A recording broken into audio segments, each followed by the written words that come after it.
Градоначалникот на општина Карпош Сотир Лукровски цела недела не се појавува на работа, иако боледувањето, наводното боледување му истечено на 35 и на кое што му пишува дека вработениот треба да се јави на работа на 35. Од тогаш до денеска тој не се појавува на работа, а Законот за работни односи член 82 став 1 е јасен.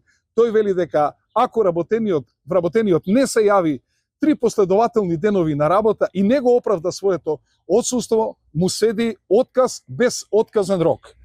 Овој вработен може да отсаствува од работа по 3 основи. Ако е на службен пат, ако е отворил годишен одмор или пак ако отворил боледување. Тој не отворил ниту боледување затоа што докторите одбиваат да му дадат лажно боледување како тоа што се случи претходниот пат. Законот за работни односи е системски закон. Тој е основен закон за секој вработен во оваа држава и тој не може да важи за сите останати, освен за љубимецот, односно другарот на Христијан Мицковски.